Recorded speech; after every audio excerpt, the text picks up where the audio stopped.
Prof.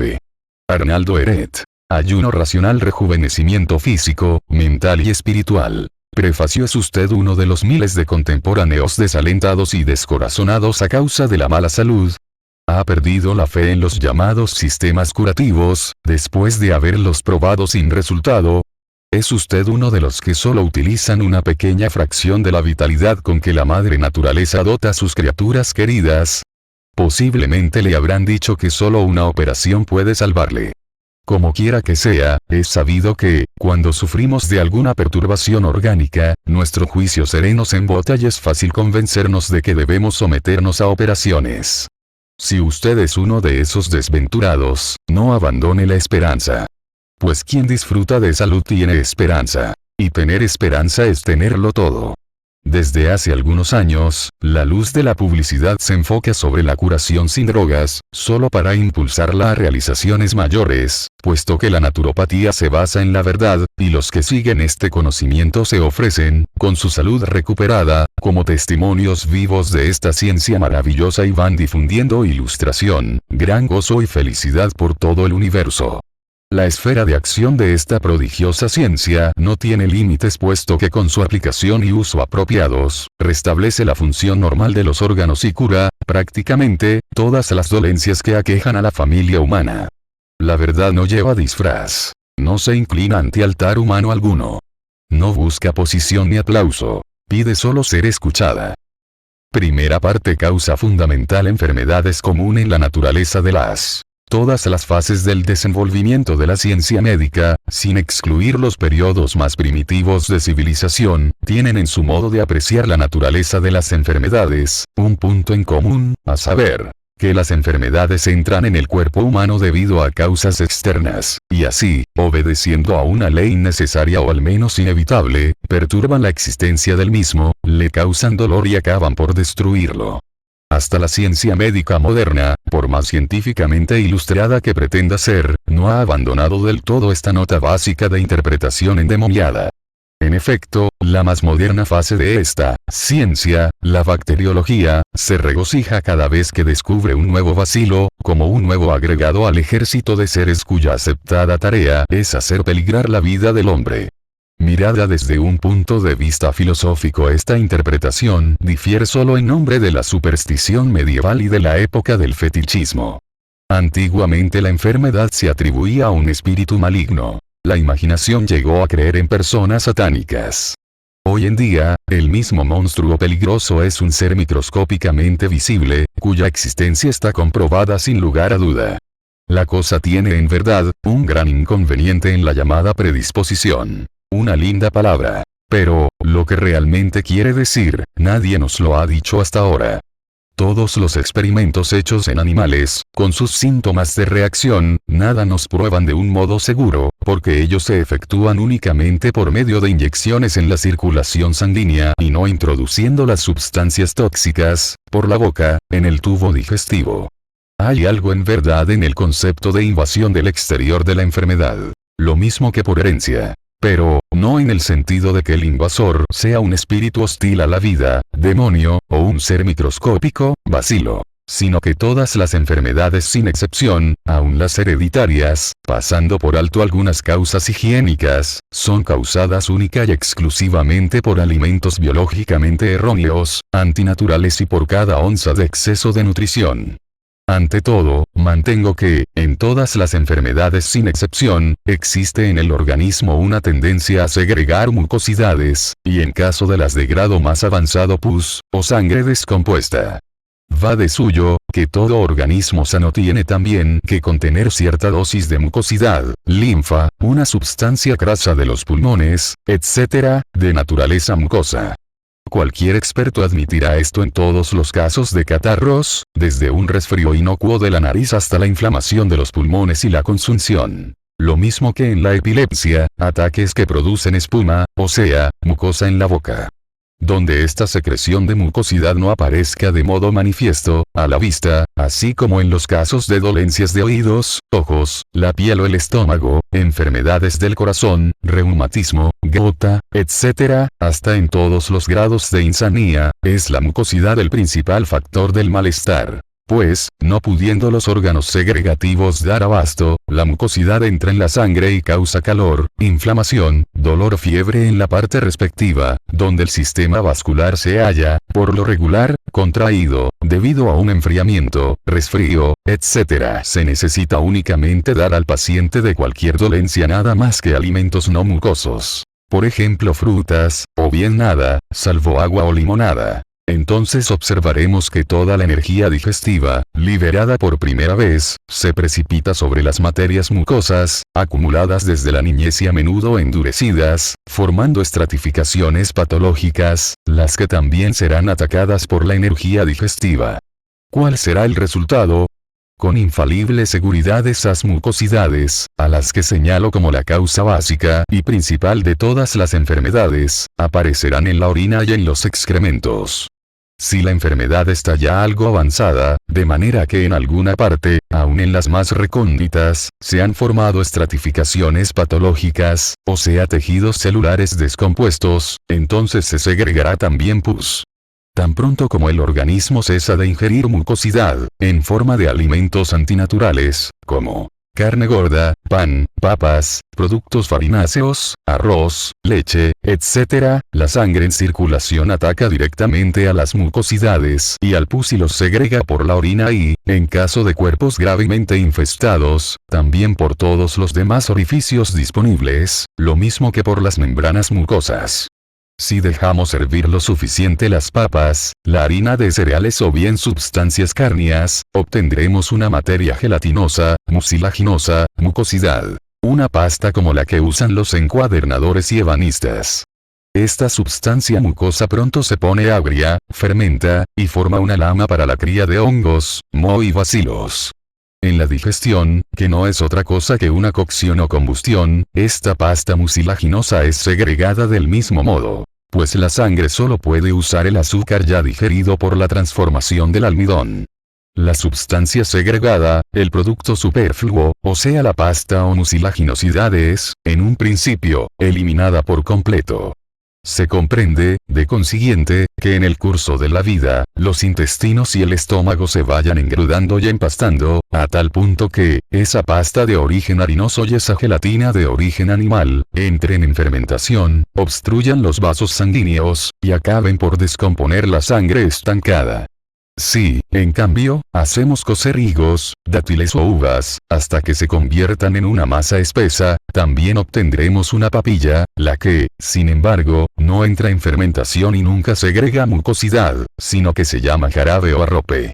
La glucosa, o sea azúcar de frutas, el alimento de más valor para la sangre, también se hace pegajosa ciertamente. Pero es absorbida completamente por el cuerpo como combustible de la más alta calidad y no deja más residuos que vestigios de celulosa. La que, como no es viscosa, pronto es eliminada y no llega a fermentar.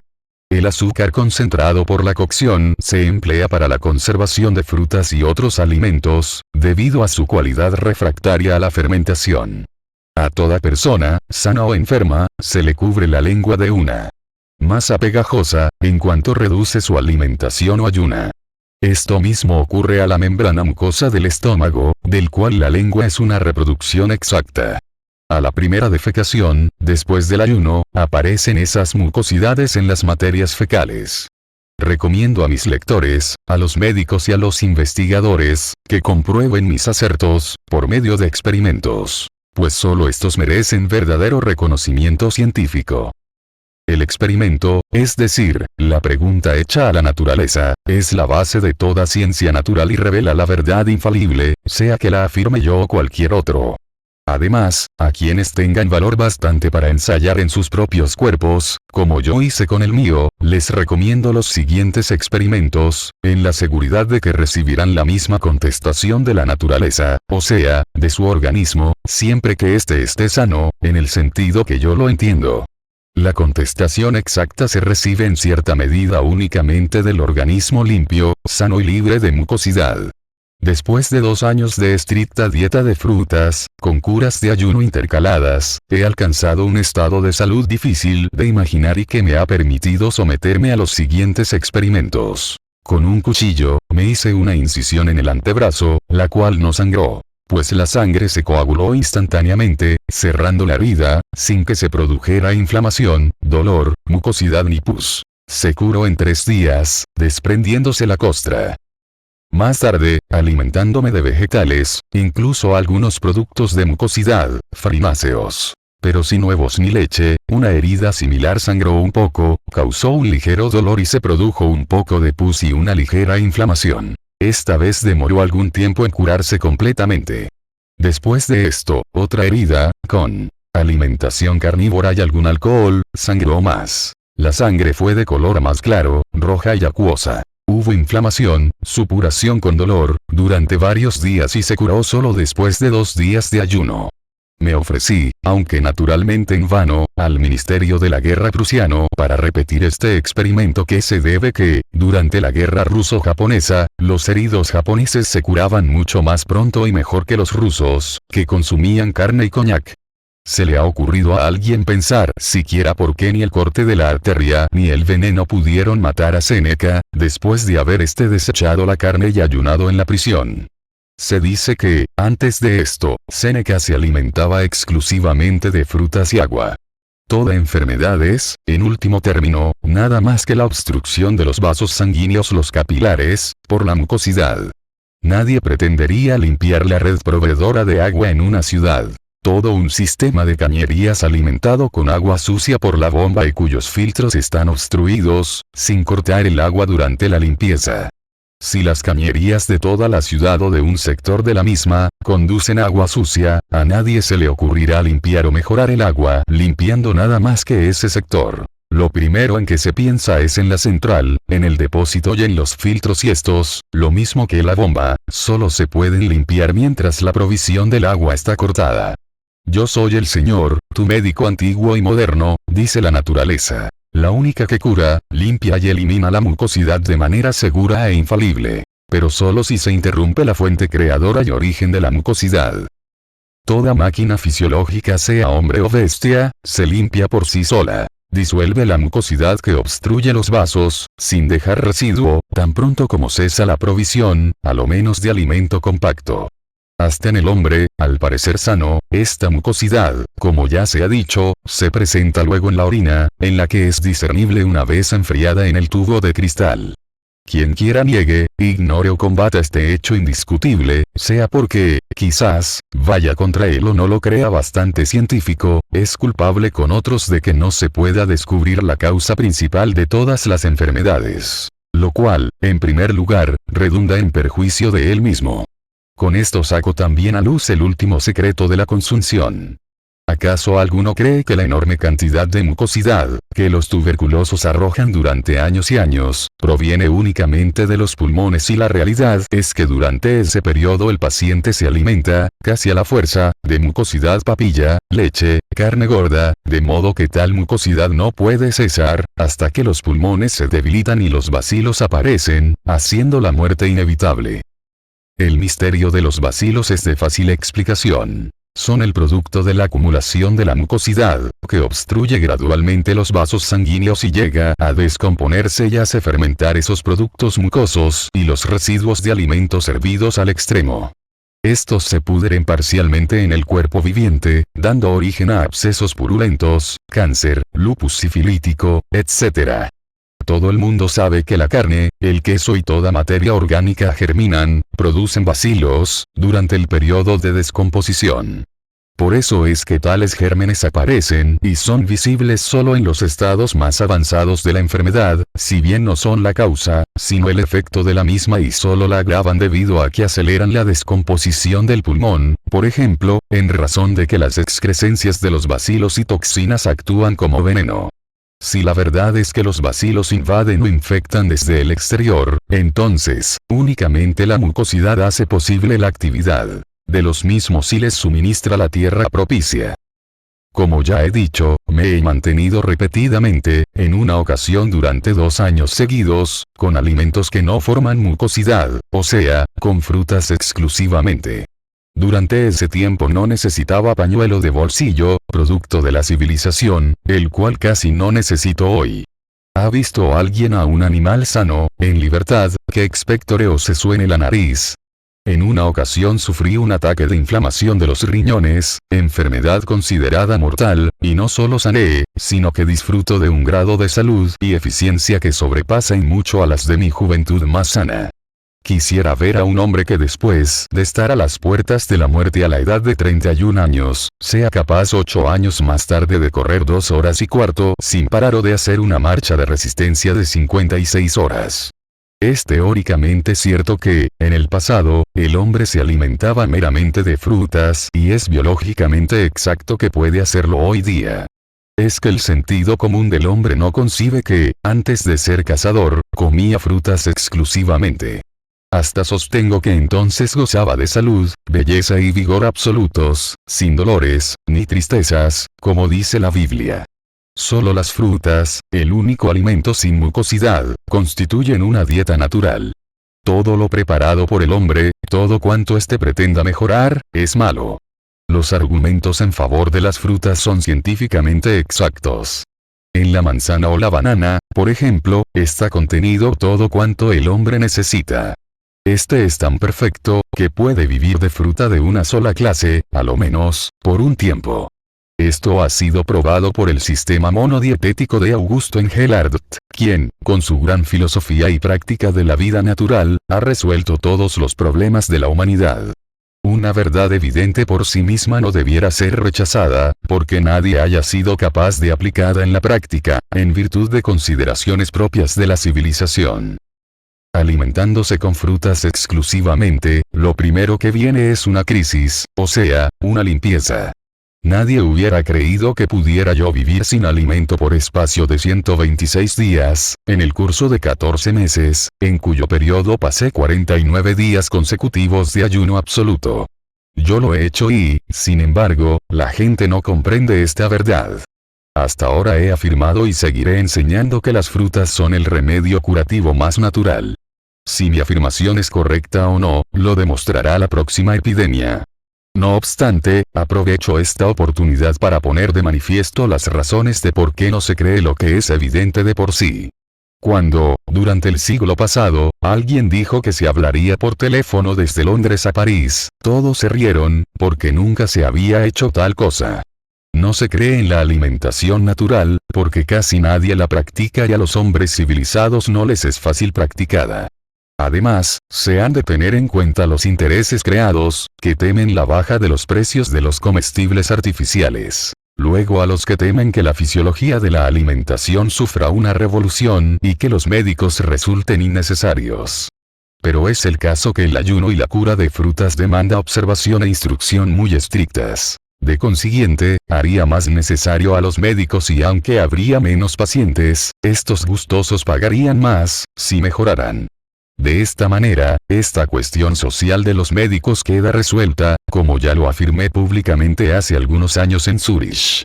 Casi todos los que intentan ayunar fracasan, porque ignoran que al iniciar una dieta que no produzca mucosidad, la ya existente empieza a ser eliminada muy rápidamente, hasta que el organismo queda absolutamente limpio y sano. De modo que la persona más sana al parecer, ha de pasar primero por una condición de enfermedad, limpieza. Es decir, que pasa por un estado intermedio de enfermedad para gozar de mejor salud. Este es el gran obstáculo que muy pocos vegetarianos han podido salvar y así desechan la verdad más elevada, exactamente como el gentío en general. He demostrado esto mismo en la Vegetarische Warte, basándome en experimentos hechos. Con mi ayuno de 49 días, antes de iniciar la dieta de frutas, he refutado, de paso, la objeción más importante, a saber, la falta de nutrición. Mi estado de salud solo mejoró gracias a esta eliminación radical de la mucosidad, aparte algunas molestias antihigiénicas durante la prueba. He recibido numerosas cartas de encomio, especialmente de las clases cultas. La masa de adherentes al vegetarianismo continúan alegremente ingiriendo mucosidad. En refutación de lo que estos afirman o lo que se puede decir, que lo que ellos llaman venenos, carne, alcohol, café y tabaco, resultan, a la larga, inofensivos con tal que se tomen moderadamente. A fin de evitar malentendidos de parte de los abstemios y de los vegetarianos, debo agregar algunas explicaciones.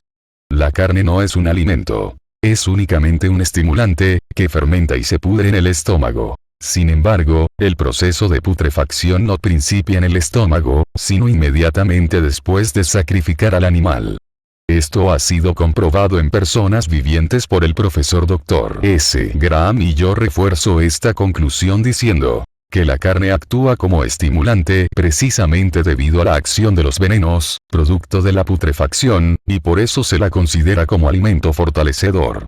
¿Acaso alguien me puede demostrar químico-fisiológicamente que la molécula de albúmina, en proceso de putrefacción, se regenera en el estómago y celebra su resurrección en algún músculo del cuerpo? Y al igual que el alcohol, la carne genera en el cuerpo en un principio, fuerza y energía que lo estimulan, hasta que el entero organismo queda saturado y el derrumbe es inevitable. Todos los estimulantes actúan de igual manera. Por tanto, tal fortalecimiento es una falsa ilusión. El mal fundamental de todas las dietas no vegetarianas está en que se come carne en exceso, lo cual es también el origen de todos los demás males, especialmente el anhelo de alcohol. Cuando se come frutas casi exclusivamente, el ansia por el copetín o el vaso de vino se desvanece por sí misma, simplemente porque es la carne la que da vida al demonio de la sed. El alcohol es un reconocido antídoto para la carne, y el glotón de las grandes ciudades, que come carne casi exclusivamente, necesita vinos, moca y habanos, a fin de contrarrestar, al menos, el pesado envenenamiento con carne. Es bien sabido que, después de una opípara comida, uno se siente decididamente renovado, física y mentalmente, con tal que los estimulantes, que en sí mismos son venenosos, se tomen con moderación, en vez de atiborrarse con manjares suculentos hasta la saciedad. Declaro, en absoluto, la guerra contra la carne y el alcohol mediante la dieta de frutas y una alimentación moderada. Estos grandes males disminuyen radicalmente. Pero si uno encuentra imposible abandonar la carne y el alcohol, pero los ingiere en forma moderada, se encuentra en mucho mejor posición que el vegetariano tragón. El americano Fletcher ha demostrado esto con claridad meridiana en el extraordinario éxito que ha alcanzado. Tal éxito queda explicado en mis experimentos, los cuales ponen de manifiesto que una persona se hace más eficiente y goza de mejor salud, si come lo menos posible.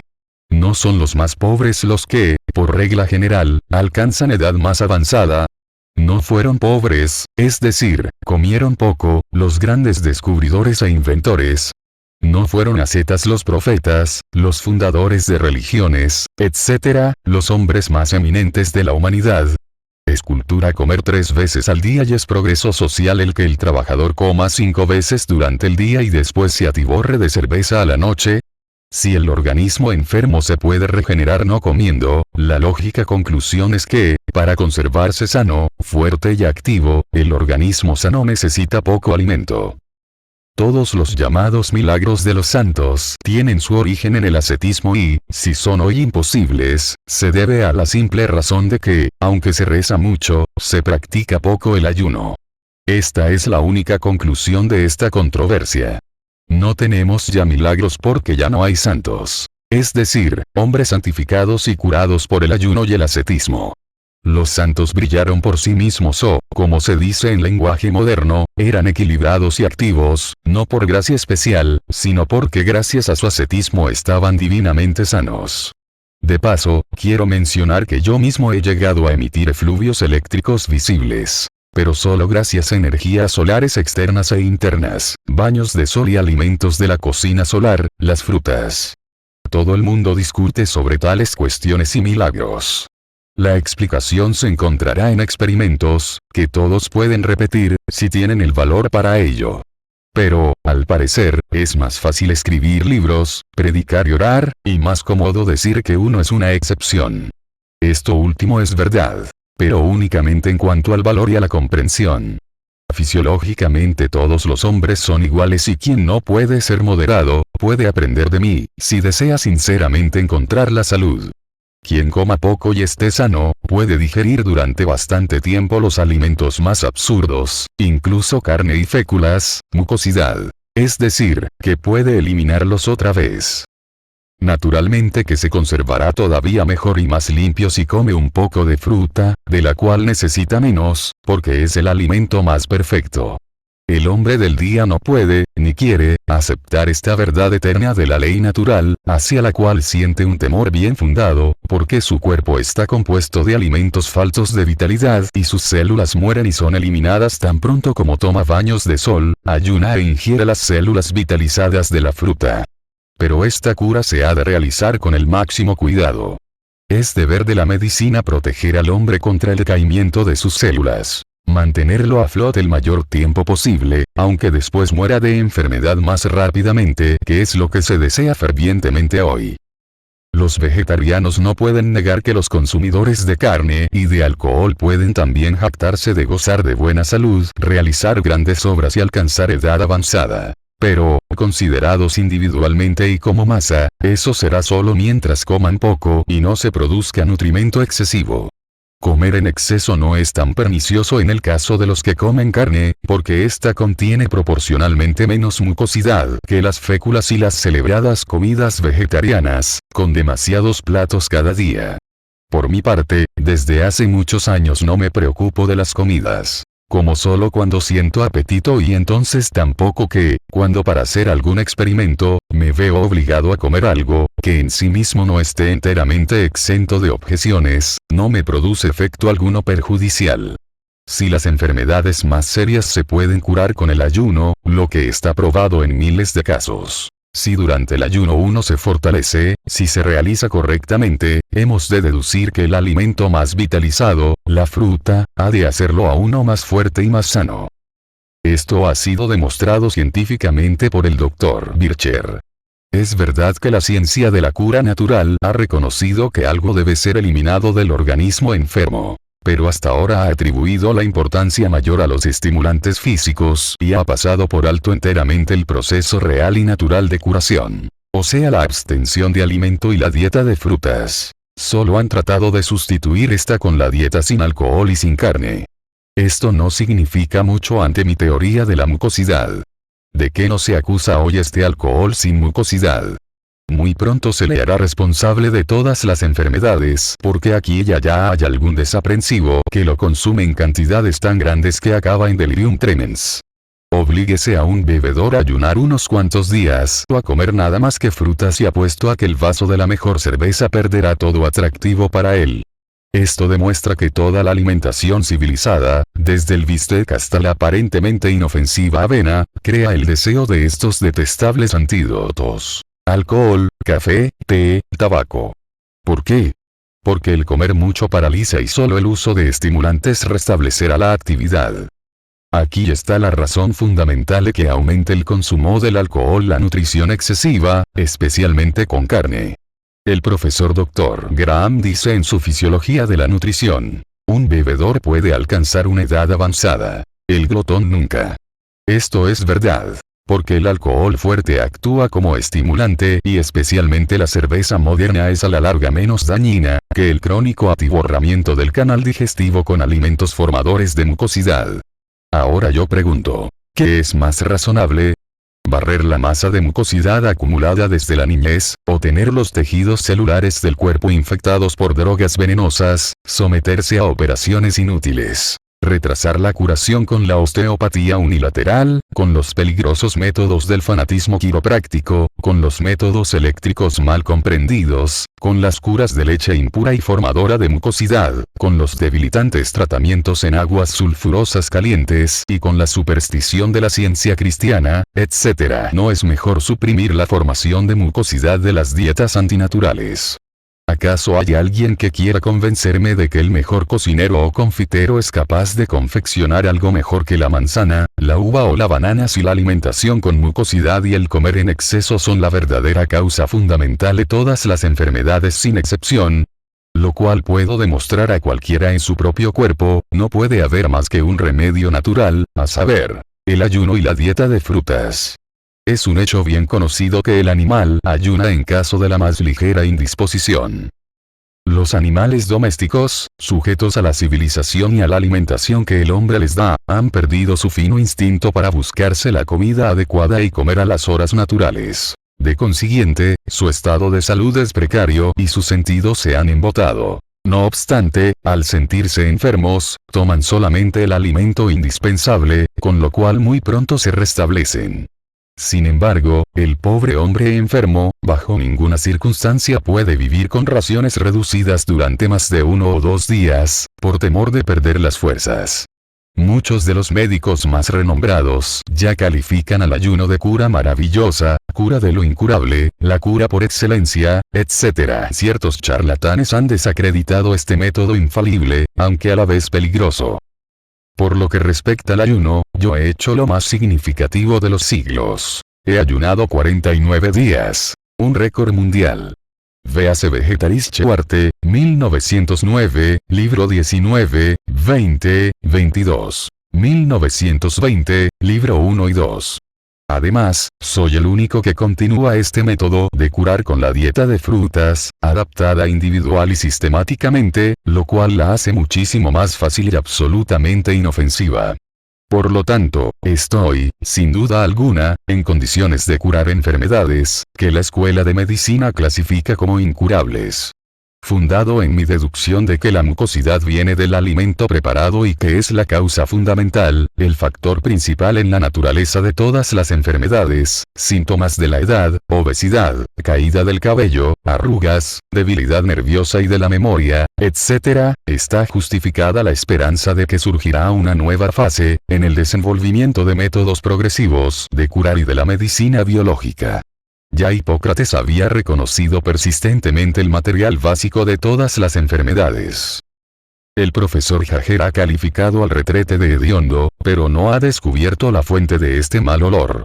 El doctor Laman y otros representantes de la dietética física, especialmente Kuhne, llegaron a los conductos de la materia extraña común. Pero ninguno de ellos ha demostrado reconocer, o ha probado experimentalmente, que es precisamente la mucosidad, formada por el alimento preparado, la que recarga nuestro organismo desde la infancia, la que lo ataca cuando alcanza determinado grado de fermentación y constituye el hecho patológico, es decir, descompone los tejidos celulares del cuerpo mismo, convirtiéndolo en pus y excreciones.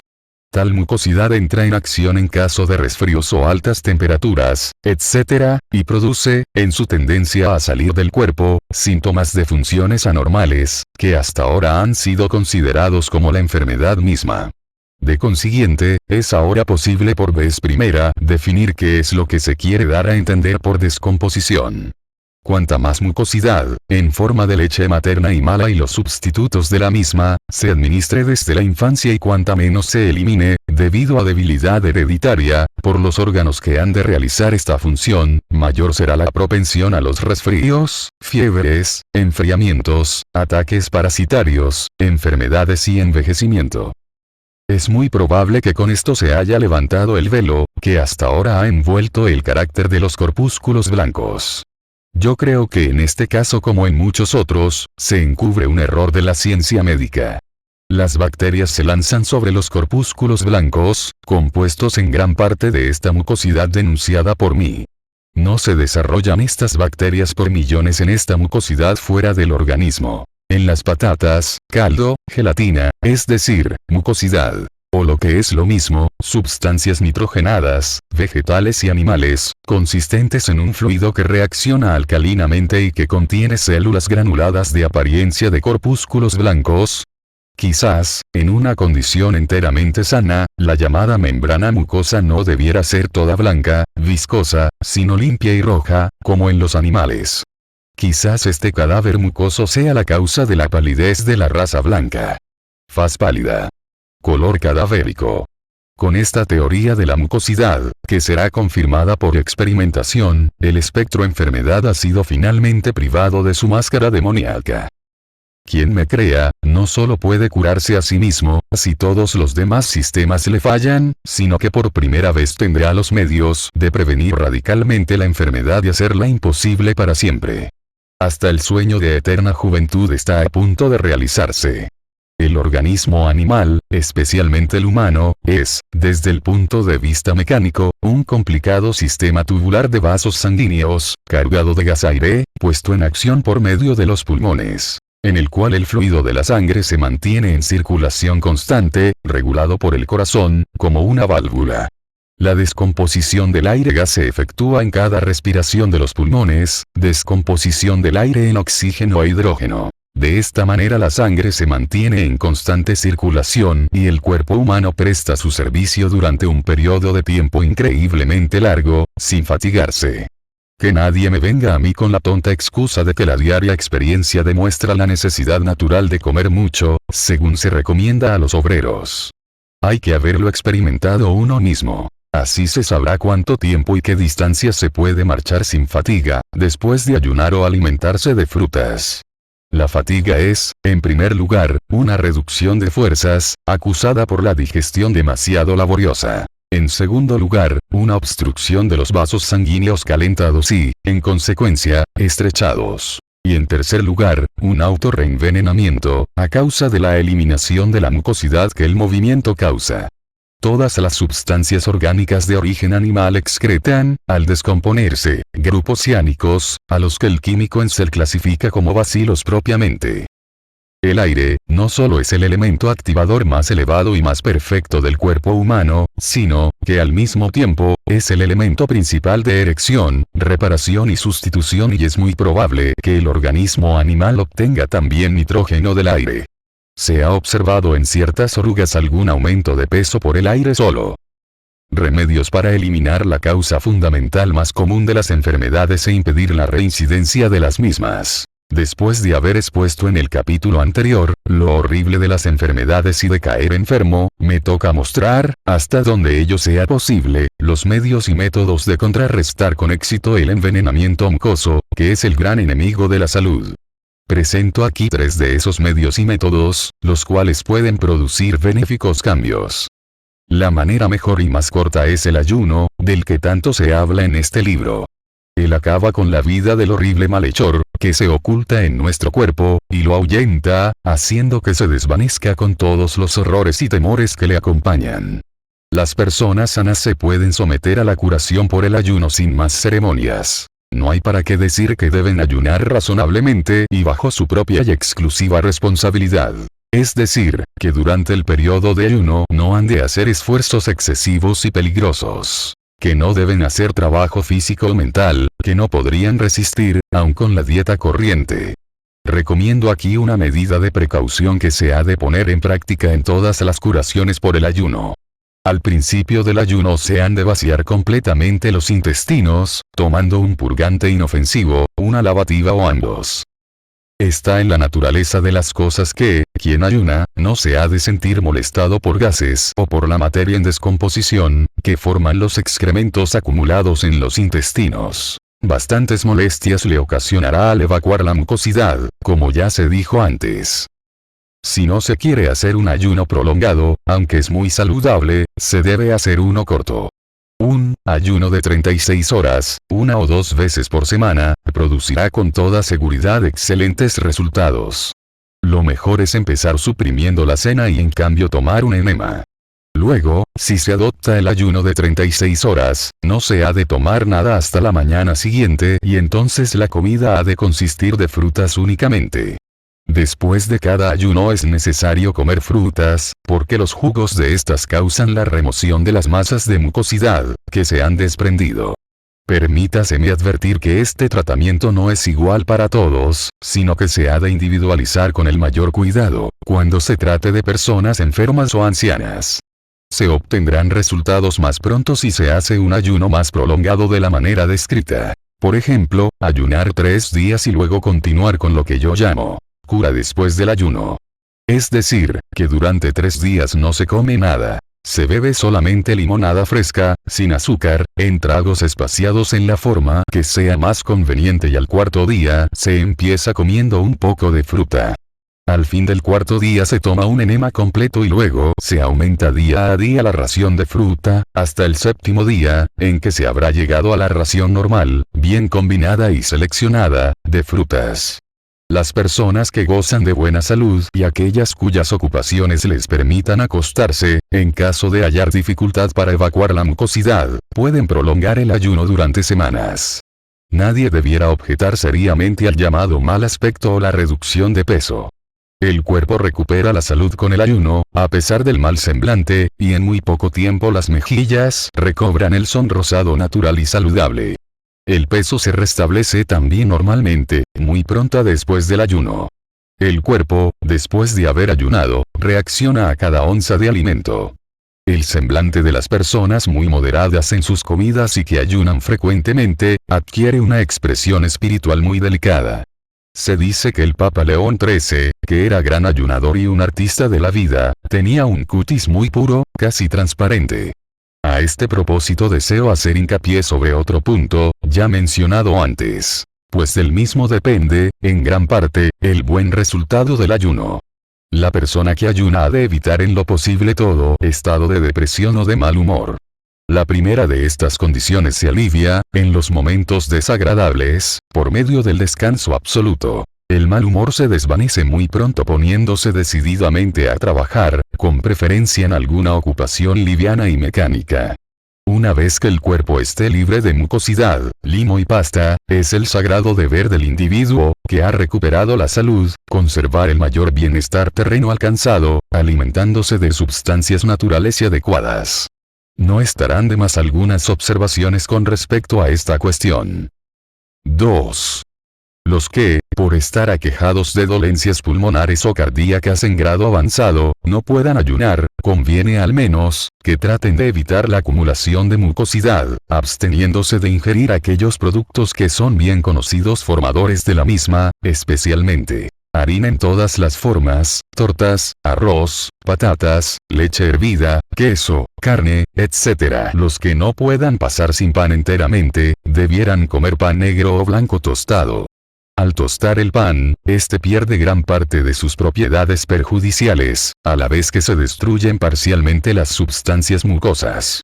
Comer pan tostado o bizcochos de harina de trigo integral tiene además la ventaja de que no se puede comer mucho. No puede ser devorado como lo hacen las bestias salvajes, y la masticación obligada cansa las encías de los más glotones.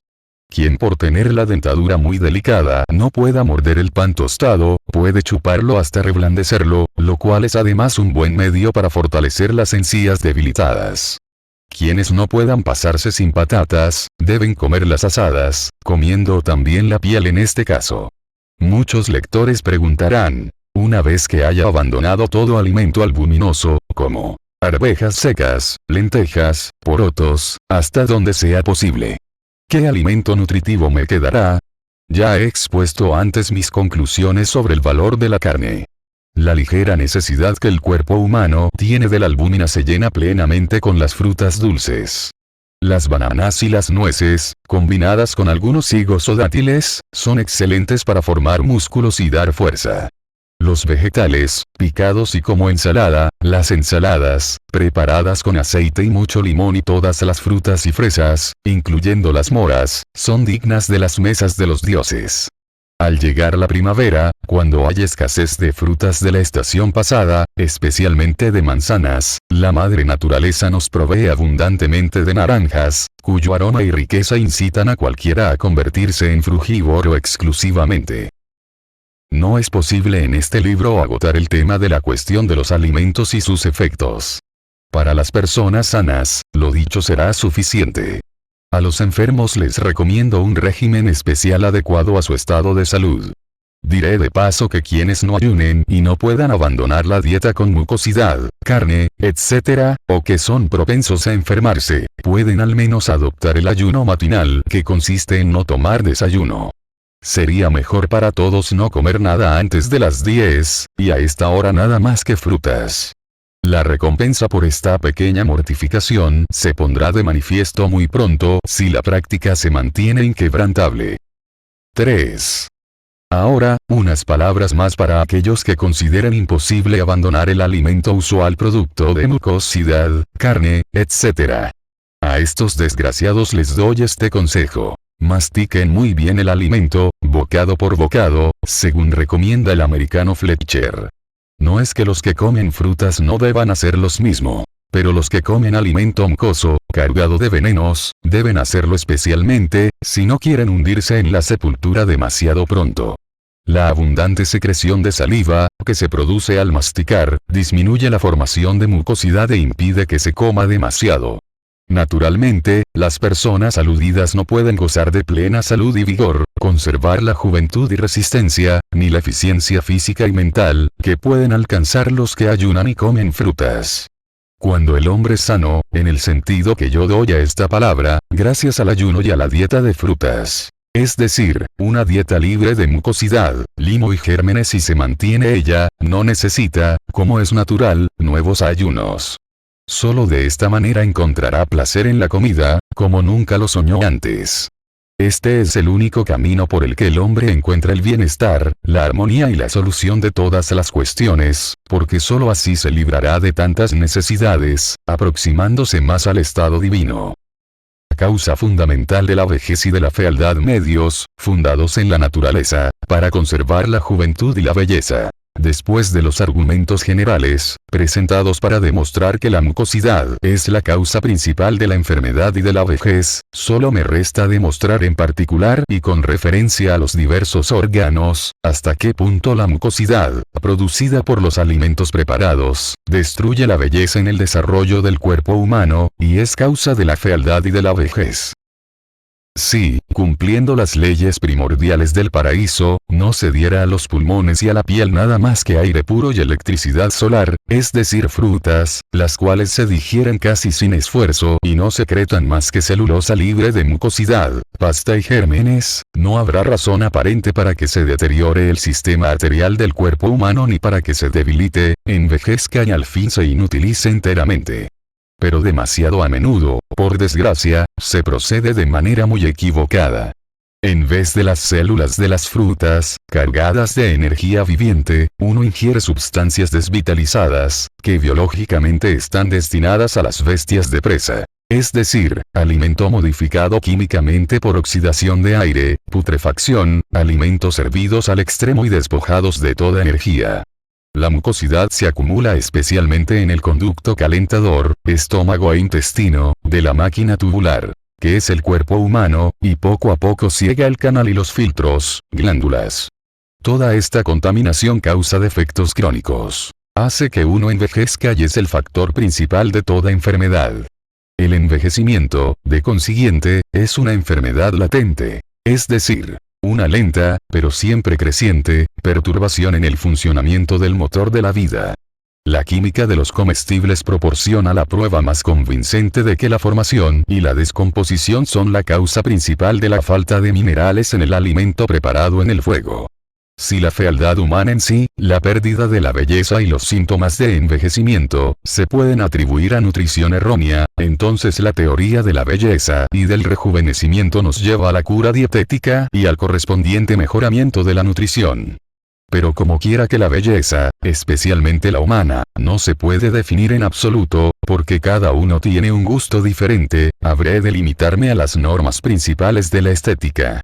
El color blanco cadavérico, característico del hombre culto, que no expone su cuerpo a la luz y al calor solar, no puede llamarse bello, pues proviene del color blanco cadavérico de alimento hervido hasta matar su vitalidad. Los artistas modernistas no pueden imaginarse siquiera el maravilloso color de un hombre que se alimente de uvas sangrantes, cerezas y naranjas y que sistemáticamente tome baños de aire y de sol. La mucosidad y la falta de sustancias minerales implican también la falta de color. No hay más que comparar las tablas de alimentos del Dr. Koenig y se descubrirá que el alimento sin mucosidad, es decir, las frutas y los vegetales, ocupan el primer lugar, en cuanto al contenido de sustancias minerales necesarias, especialmente cal. Las proporciones de una persona, o sea, la circunferencia del esqueleto, dependen, por ejemplo, de la cantidad de cal contenida en el alimento. Los japoneses quieren aumentar la estatura de su raza, valiéndose de la carne, con lo cual van de mal en peor. La corta estatura, las deformidades de los huesos y especialmente la decadencia de la dentadura, se deben a falta de cal.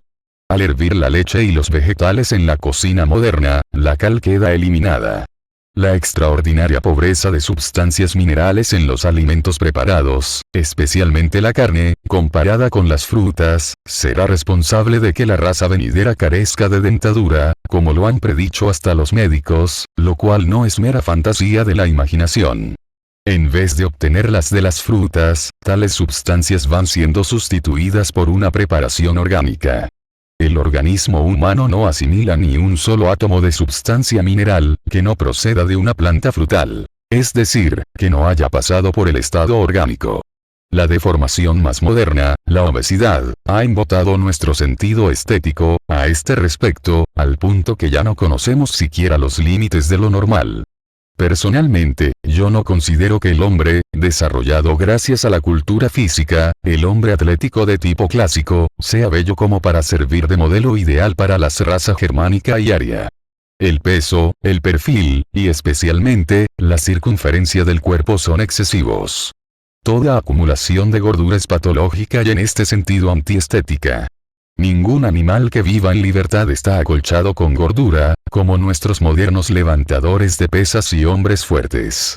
La razón está simplemente en el exceso de alimento y también en el exceso de fluidos, cuyas consecuencias naturales son el relajamiento y la obstrucción del entero sistema vascular.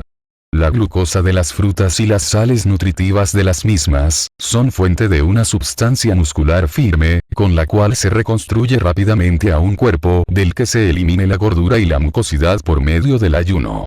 El robustecimiento del rostro y del cuerpo se difunde en grado peligroso. Es feo y ciertamente patológico. Es un hecho curioso que en nuestra época, 1954, supuestamente iluminada, se considere a esta gordura no solo bella, sino también signo de salud superabundante. No obstante, la experiencia diaria nos enseña que el tipo esbelto, de juventud perenne, posee, en todos los respectos, mayor fuerza de resistencia y generalmente alcanza mayor longevidad. Quisiera que me mostraran a una persona de 90 o 100 años, con la obesidad que hoy día se califica de bella y sana, y con la cual se cree curar hasta la tuberculosis. Si los gordos no mueren en sus mejores años, a causa de palpitaciones del corazón, apoplejía o hidropesía, sucumben de extenuación lenta. Pues el deseo de alimento disminuye a pesar de todos los estimulantes artificiales del apetito. La piel, especialmente la del rostro, que ha estado sujeta a tensión extrema, viene flácida y arrugada. Pierde la elasticidad juvenil, a causa de la circulación defectuosa de la sangre contaminada, así como por falta de luz y de sol. Ahora, este relajamiento de la piel se quiere impedir, aplicando externamente pomadas y polvos. La distinción y belleza de las facciones, el color puro y sano del semblante, la brillantez y el tamaño natural de los ojos, el encanto de expresión y el color de los labios se marchitan y afean en proporción a la cantidad y color de la mucosidad, producida en los intestinos, los cuales, como hemos dicho antes, constituyen el depósito central desde el cual se alimentan todos los síntomas de enfermedad y, de consiguiente, de la vejez. La bella redondez de las mejillas, que al mismo tiempo aumenta las proporciones de la nariz, no es otra cosa que amontonamiento de mucosidad, la cual, como es bien sabido, se derrama, al sobrevenir un resfriado nasal. Conservación del cabello, causas de la calvicie y de la canicie. Venimos ahora al síntoma más importante y llamativo del envejecimiento, el cabello gris y la caída del mismo, al cual habré de dedicar todo un capítulo, porque su aparición causa generalmente la primera y más grande preocupación y pena por la vejez que se acerca, y porque la ciencia ha estado hasta ahora desorientada ante este problema. La costumbre moderna de cortar el cabello femenino igual que el masculino y la alarmante propensión a la calvicie prematura los tienen tan acostumbrados a ella que ni siquiera los artistas se dan cuenta de lo mucho que perjudica a la estética y a la armonía de la figura humana, tanto si la depilación es voluntaria como si es involuntaria. El hombre, quien no solo es un ser intelectual, sino también un producto estético de la naturaleza, el coronamiento de la creación, queda privado de su espléndida corona, el cabello. Podríamos calificar de calaveras vivientes a las cabezas sin barba, pálidas y faltas de expresión de nuestra época.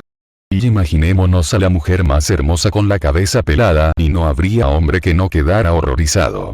O un dandy del día esculpido en mármol.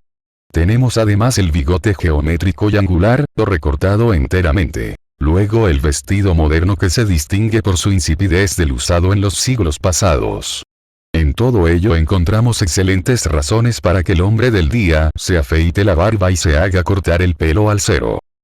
La falta de belleza y la resultante apariencia antiestética del cabello y de la barba se han hecho tan generales, que en el transcurso del tiempo, afeitarse y cortarse el pelo se ha hecho cosa natural.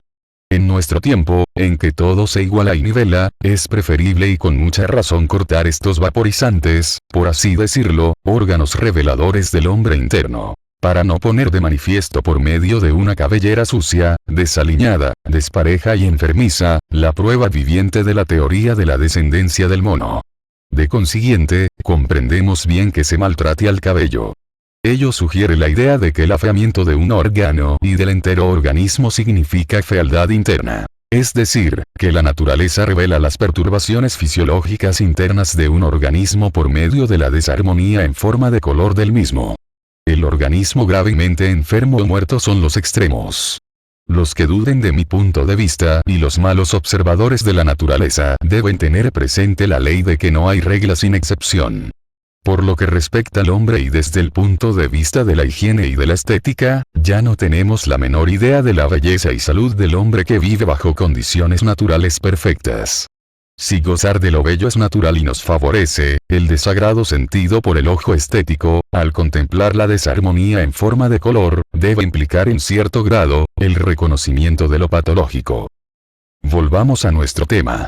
Sabemos que la ciencia médica es impotente en lo que respecta a la calvicie y que los cosméticos y la química de los tónicos han fracasado en el intento de hacer crecer un solo pelo. Ya he llamado al cabello, especialmente el de la cabeza humana, el órgano desinfectante del cuerpo, cuyo objeto es expeler las emanaciones de este. Todos saben que el sudor se produce en primer lugar en la cabeza y en los sobacos y que este sudor, especialmente en las personas enfermas, va acompañado de un olor desagradable. El Dr. Hager llama a la enfermedad de hediondez. Esto, con excepciones naturalmente, me parece exacto. Por cuanto puedo afirmar, basándome en muchos años de observación y experiencia, el siguiente concepto fundamental, aplicable a todas las enfermedades. La enfermedad es una fermentación o proceso de putrefacción de las sustancias corporales o del exceso de alimentación antinatural, el cual se ha acumulado en el curso del tiempo en los órganos digestivos especialmente y que hace su aparición en la forma de excreciones mucosas. Es decir, que en último término, no significa más que la descomposición química, la putrefacción de la albúmina celular. Como es bien sabido, este proceso va acompañado de mal olor. En cambio, la naturaleza acompaña la aparición de nueva vida, la formación de las plantas, con la fragancia. Propiamente el hombre en perfecta salud debiera exhalar fragancia en particular de su cabello. Los poetas comparan con razón, al hombre con una flor y hablan de la fragancia del cabello de la mujer. De consiguiente, reconozco al cabello humano como órgano muy importante que, aparte de su objeto de proteger y regular el calor, tiene una función altamente interesante y útil, la de expeler las emanaciones, el olor de la gente sana y enferma, que revela los olfatos expertos y agudos, no solo las cualidades individuales, sino también ciertos indicios con respecto al estado interno de salud o enfermedad de una persona. Si los médicos, con los microscopios y tubos de ensayo, no han llegado a reconocer las perturbaciones digestivas, en cambio, ha habido curanderos que han sido capaces de diagnosticar, por medio del cabello, el proceso interno de putrefacción, origen del mal olor, o sea, la enfermedad. En efecto, hay innumerables personas, todavía jóvenes y que irradian salud cuyo aliento huele como una cloaca y que todavía extrañan la caída de su pelo. Llego ahora al punto vital de mis investigaciones y observaciones. Antes, unas palabras más acerca del cabello gris. Se ha descubierto que en el cabello que se vuelve gris aumenta el contenido de aire. Soy de la opinión de que este aire consiste probablemente de gases pegajosos o que, al menos, está mezclado con estos. Recomendé a un químico de olfato muy fino, que tratara de descubrir el olor de ácido sulfúrico. De esta manera se habría podido explicar la desaparición del color del pelo, puesto que es bien sabido que el dióxido de azufre decolora las sustancias orgánicas. Ahora considero cierto, no solo teóricamente, sino también como resultado de mis interesantes experimentos en mi propio cuerpo, que la causa principal de la calvicie ha de ser puramente interna. Si a través de estos tubos desodorizantes o, por decirlo así, chimeneas de gas de la cabeza, se descargan constantemente gases pegajosos y corrosivos, muy probablemente impregnados de dióxido de azufre, en vez de olores fragantes naturales, no ha de sorprendernos que el pelo, lo mismo que sus raíces, palidezcan, mueran y caigan. Con esto afirmo haber descubierto la causa de la calvicie y ofrezco el verdadero medio para su cura, y añado que hace unos 10 años, cuando estaba afligido de una inflamación crónica de los riñones, combinada con un alto grado de nerviosidad, mi pelo se puso muy gris y caía. Después de haberme curado de esta grave enfermedad, por medio de un tratamiento dietético, vi también que, al mismo tiempo, los pelos grises desaparecían y que mi cabellera crecía en abundancia. Ahora bien, si la causa principal de la calvicie está en la perturbación de la digestión y en el intercambio de materia, puede ciertamente ser curada mediante la regulación de tales funciones. Se puede decir que hasta las cabezas perfectamente calvas pueden tener esperanza, en virtud de mi descubrimiento, después de que todos los tónicos hayan fallado como han de fallar. La razón es, que la causa no es externa, y que, por tanto, no se puede corregir externamente. No existe un remedio interno general, y quienes me hayan entendido se darán cuenta de que es necesario tratar cada caso individualmente. A base de mi doctrina de la dieta sobre la digestión y la renovación de la sangre y, de consiguiente, la correcta nutrición del cuero cabelludo, puedo, al menos, garantizar que cesará la caída del pelo, si mi consejo es seguido debidamente. De consiguiente, todos los síntomas de envejecimiento son enfermedad latente, acumulación de mucosidad y obstrucción causada por la misma. Todo aquel que aquejado por cualquier enfermedad, se sujete a un régimen de restablecimiento completo, mediante el cual elimine las células muertas, adoptando una dieta sin mucosidad y ayunos eventuales, se cura y rejuvenece simultáneamente, y todo aquel que se someta a una cura de rejuvenecimiento, priva de su fundamento a todas las enfermedades. Nadie está obligado a creer en esta posibilidad. No obstante, en todo diccionario científico se encuentra la teoría de que, en el peor de los casos, uno debiera morir solo de perturbación en la transformación de la materia, es decir, de constipación por mucosidad, de manera que la vida debiera terminar sin enfermedad alguna. Esto sería lo normal. Pero hoy la enfermedad que debiera ser la excepción, se ha convertido en la regla. Si una persona viviera desde la infancia con alimentos absolutamente libres de mucosidad y no se alimentara más que de frutas, es bien seguro que se desarrollaría sana y sin envejecer. He visto personas que, mediante una curación sin mucosidad, se han rejuvenecido y embellecido, a tal punto que no se les reconocía. Hace miles de años que la humanidad se imagina, pinta y sueña con la fuente de la juventud y sentimentalmente la busca en las estrellas, y en la sugestión.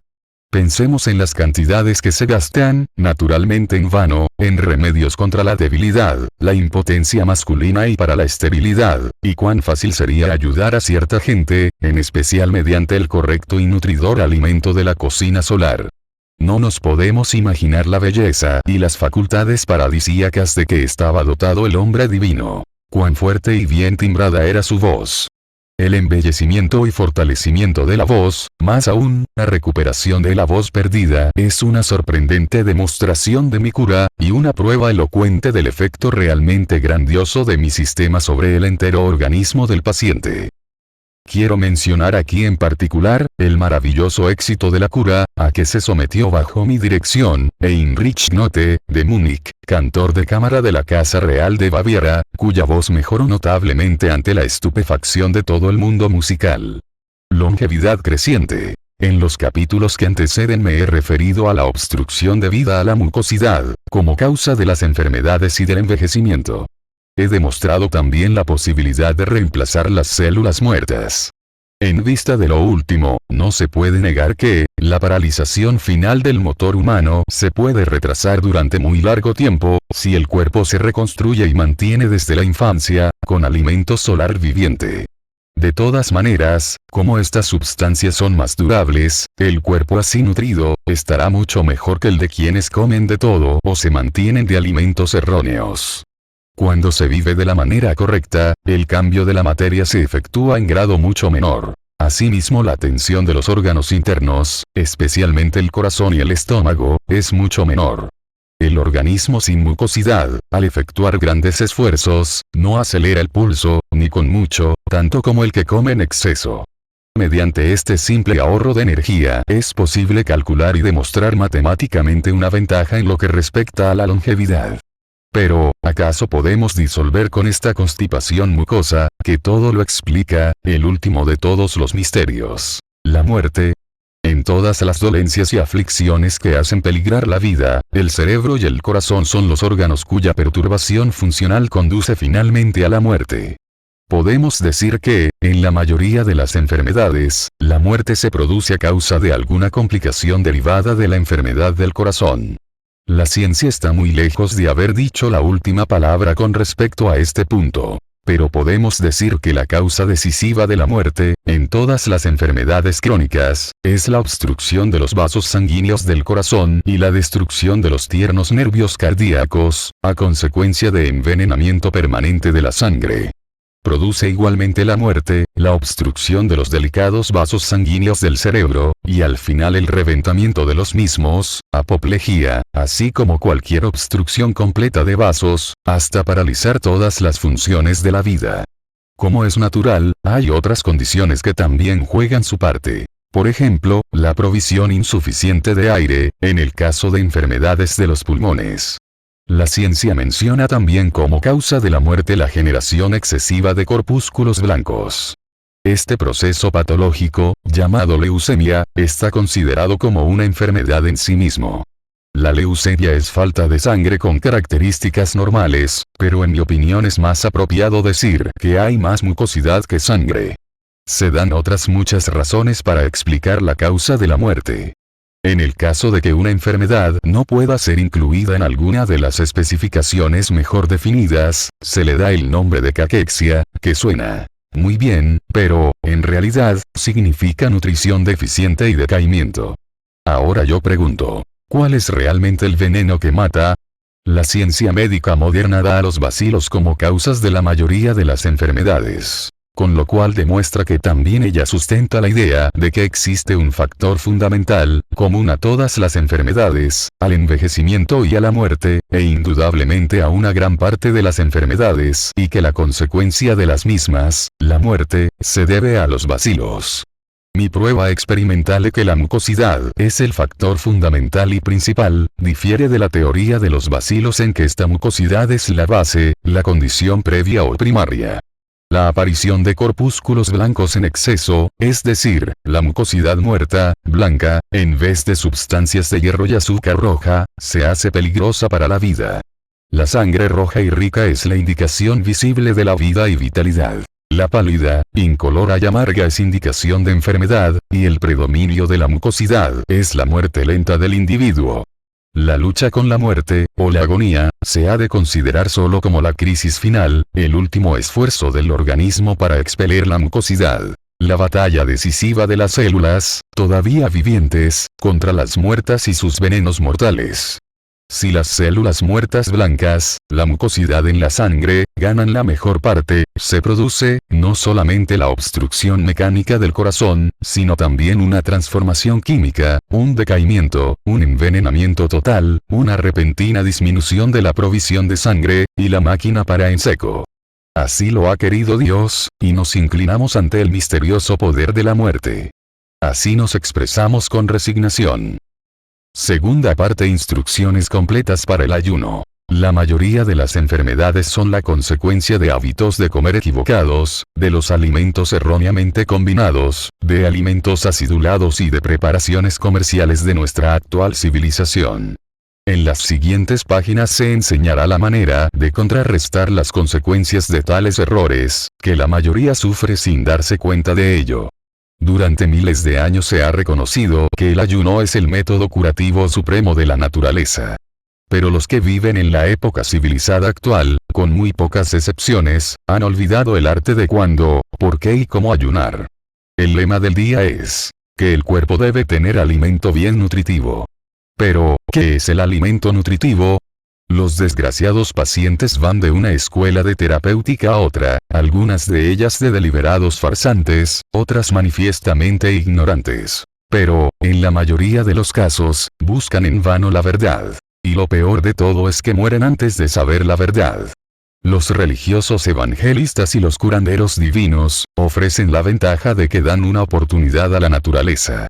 Los especialistas, la cirugía científica, los inyectores de sueros e inoculadores de vacunas son los verdaderos ofensores de la naturaleza ultrajada.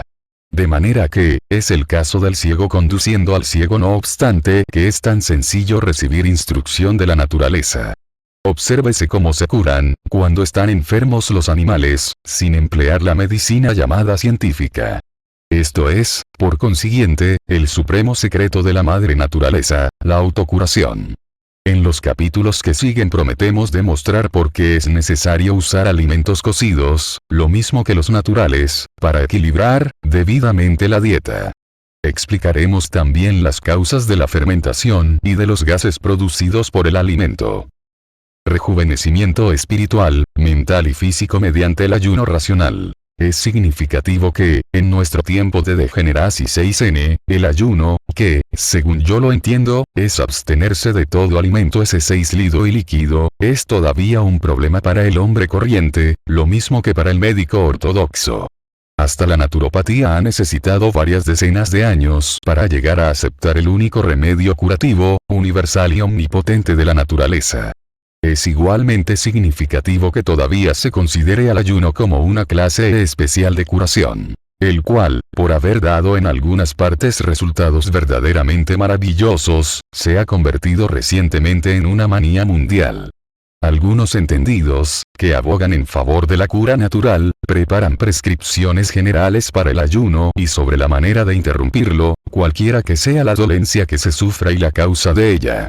Por otra parte, son tantos los que temen el ayuno y que sustentan conceptos erróneos sobre el mismo, que el hombre medio considera una tontería abstenerse de algunas comidas, en caso de enfermedad, creyendo que la debilidad resultante puede matarlo, cuando en realidad, tal abstención le cura. No comprende la diferencia entre ayuno e inanición. El médico, en general, apoya y hasta enseña tan irrazonables creencias con respecto a la única ley fundamental de la naturaleza en toda curación. Todo cuanto se ha ideado y formulado para eliminar las causas de enfermedad, y que se designa como tratamientos naturales, sin imponer alguna restricción, cambio en dieta o ayuno, es un falseamiento fundamental de la verdad, con respecto a las causas de la enfermedad. No hay más que pensar lo que significa la falta de apetito cuando uno está enfermo. Los animales no tienen médicos, ni droguerías, ni sanatorios, ni máquinas para curarlos. La naturaleza demuestra y enseña con este ejemplo, que hay una sola enfermedad y que ésta es causada por el comer. De consiguiente, toda enfermedad, cualquiera que sea el nombre que le dé el hombre, puede ser curada y se cura únicamente con un solo remedio, a saber, haciendo todo lo opuesto a la causa, por la compensación de lo erróneo, es decir, reducir la cantidad de alimento o ayunar. La razón de que tantos ayunos curativos, especialmente los prolongados, hayan fracasado y continúen fracasando se debe a la ignorancia, que todavía existe, con respecto a lo que ocurre en el cuerpo, durante el ayuno. Ignorancia de que también adolecen las mentes de los naturópatas, y de los llamados expertos en el ayuno. Me atrevo a decir que no hay otro en la historia que haya estudiado, investigado, probado y experimentado en el ayuno tanto como yo lo he hecho. No existe al presente, que yo sepa, otro que haya dirigido tantas curaciones por el ayuno en casos más graves. Yo abrí el primer sanatorio especial en el mundo, para curar con ayuno, combinado con dieta libre de mucosidad. He practicado además públicamente 4 demostraciones científicas de ayuno, de 21, 24 y 32 días, respectivamente. La última prueba es un récord mundial de ayuno, practicado bajo la estricta supervisión científica de funcionarios gubernativos. Por lo tanto, se me puede creer cuando enseño algo nuevo e instructivo con respecto a lo que en realidad ocurre en el cuerpo durante el ayuno. Una de mis enseñanzas es que se ha de considerar al cuerpo, en primer lugar, como una máquina, un mecanismo hecho de material similar a la goma, que se ha dilatado demasiado, a causa de excesos en el comer durante la vida entera. De consiguiente, el funcionamiento del organismo está continuamente entorpecido por una presión excesiva y antinatural de la sangre y de los tejidos. Tan pronto como uno deja de comer, esta presión excesiva disminuye rápidamente. Los conductos de la circulación se contraen, la sangre se hace más concentrada y se elimina el agua superflua. Esto continúa durante los primeros días, y hasta se siente uno lo más bien, pero luego las obstrucciones en la circulación aumentan, debido a que el diámetro de los conductos se reduce y la sangre ha de circular por muchas partes del cuerpo, especialmente en los tejidos y alrededor de las partes afectadas por la mucosidad pegajosa, comprimida y disuelta, desprendida de las paredes internas. En otras palabras, la corriente de sangre ha de vencer, disolver y arrastrar con ella la mucosidad y los venenos a fin de eliminarlos a través de los riñones. Cuando uno ayuna, elimina primeramente y de inmediato las obstrucciones primarias, resultantes del comer en exceso y erróneamente. Esto hace que uno se sienta relativamente bien o posiblemente mejor que cuando comía, pero como queda dicho, se producen luego obstrucciones secundarias de los desperdicios acumulados en la circulación, lo que causa depresión de ánimo al paciente. Y sus familiares culpan de esto a la falta de alimento.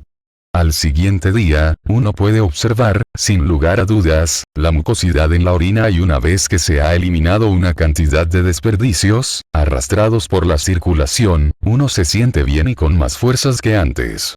Es un hecho bien conocido que el ayunador puede sentirse mejor y está, en realidad, más fuerte al 20º día que en el 5º o 6º, lo cual es ciertamente una prueba convincente de que la vitalidad no depende primariamente del alimento, sino de la circulación sin obstrucciones. Cuando menor sea la cantidad de obstrucción, mayor será P presión de aire, y de consiguiente V, vitalidad. Por la iluminadora explicación que antecede, se ve que el ayuno es, en primer lugar, una proposición negativa para aliviar el cuerpo de las obstrucciones directas de alimentos sólidos, los más antinaturales.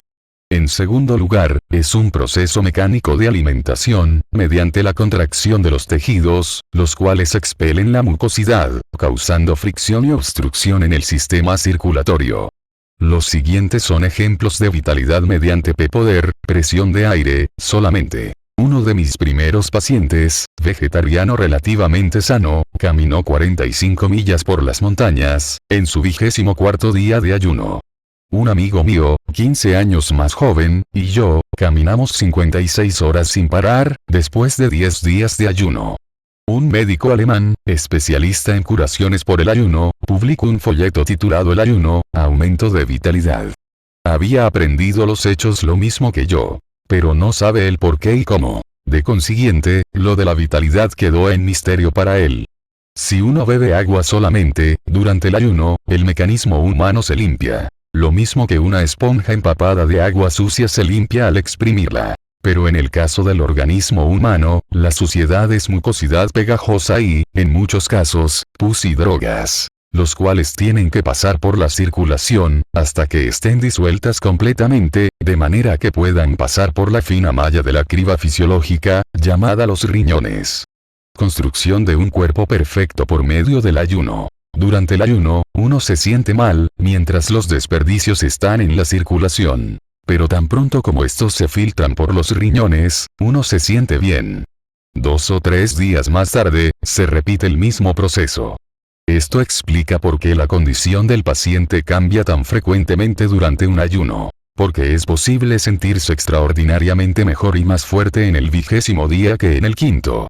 Pero este proceso de limpieza completa, mediante la continuada contracción de los tejidos, pues estos se estrechan cada vez más, se ha de efectuar con la composición vieja de la sangre del paciente. Por lo tanto, un ayuno prolongado, especialmente si es muy largo, puede llegar a ser en la práctica un crimen, si el organismo enfermo está demasiado obstruido por los desperdicios. Ayunadores que murieron de un ayuno demasiado prolongado, no murieron por falta de alimento, sino sofocados por sus propios desperdicios. Yo hice esta declaración hace años.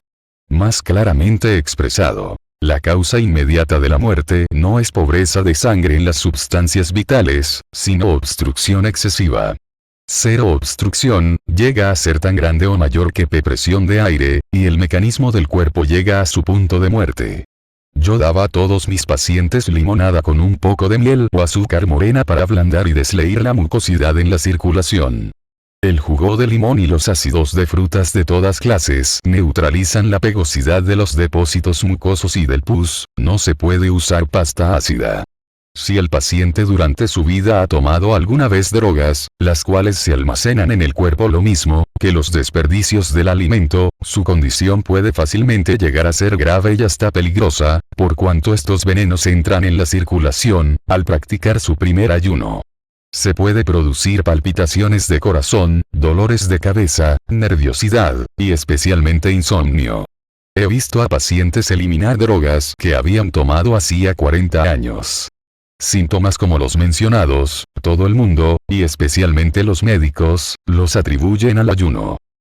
¿Cuánto tiempo debe uno ayunar? La naturaleza contesta a esta pregunta. En el reino animal, con cierta crueldad. Ayuna hasta que estés curado o muerto. En mi concepto, de 50 a 60% de los hombres considerados sanos, y del 80 a 90% de los enfermos crónicos, morirían de sus enfermedades latentes en un ayuno prolongado. No se puede decir en absoluto, de antemano, cuánto tiempo debe uno ayunar, aun en el caso que se conozca la condición del paciente. Cuánto y cómo se de interrumpir el ayuno, se determina observando cuidadosamente cómo cambian las condiciones durante el mismo. Se comprende entonces, que el ayuno se ha de interrumpir tan pronto como se note que las obstrucciones en la circulación llegan a ser demasiado grandes, y que la sangre necesita nuevas sustancias vitales para resistir y neutralizar los venenos. Hay que desechar la idea de que cuanto más largo sea el ayuno mejor es la cura. Se comprende fácilmente por qué. El hombre es el animal más enfermo de la tierra. Ningún otro animal ha violado las leyes de la alimentación tanto como el hombre. Ningún otro animal come tan erróneamente como el hombre. Este es un punto en que la inteligencia humana puede ayudar con acierto el proceso de autocuración, haciendo los ajustes que implica el sistema curativo por dieta sin mucosidad. Prepárese para que el ayuno resulte más fácil, cambiando gradualmente la dieta en el sentido de disminuir la mucosidad, ayudando al cambio por medio de laxantes y enemas. 2. Altérnese ayunos cortos periódicamente con algunos días de dietas purificadoras, de alimentos de poca mucosidad o bien sin mucosidad alguna. 3. Si el paciente ha usado muchas drogas, especialmente si ha tomado mercurio o salitre, óxido de plata, tomado para enfermedades venéreas, se ha de tener cuidado especial. Para tales casos se recomienda que el periodo de dieta preparadora sea largo y el cambio lento. La recomendación de algunos expertos, en el sentido de que se ha de ayunar hasta que la lengua aparezca limpia, ha causado muchos trastornos a los ayunadores fanáticos. Conozco personalmente el caso de uno que murió. Sorprenderá si digo que he tenido pacientes a los que tuve que curar de los malos efectos de un ayuno prolongado demasiado. La razón se verá más adelante. A pesar de lo dicho antes, toda cura, especialmente toda cura a base de dieta, debe empezar con ayunos de 2 o 3 días. Todo paciente puede hacer esto sin peligro, no importa cuán grave sea su enfermedad. Se empieza con un laxante, y luego un enema diariamente, lo cual facilita la transición, además de ser inofensivo. ¿Cómo interrumpir el ayuno? Considero de la mayor importancia el conocimiento de cómo interrumpir un ayuno es decir, empezar con el alimento adecuado después del ayuno mismo. Esto depende enteramente de la condición del paciente y también mucho de la duración del ayuno. De cuán importante es este conocimiento, se puede deducir de lo ocurrido en los dos casos extremos siguientes, ambos de consecuencias fatales, no por el ayuno, sino porque la primera comida no fue adecuada. Por eso es tan importante este conocimiento. Una persona que comía carne y sufría de diabetes, ayunó una semana y lo interrumpió comiendo dátiles, muriendo de sus efectos. Un hombre de más de 60 años ayunó durante 28 días, demasiado para su edad. Su primera comida de vegetales, consistió principalmente de patatas hervidas.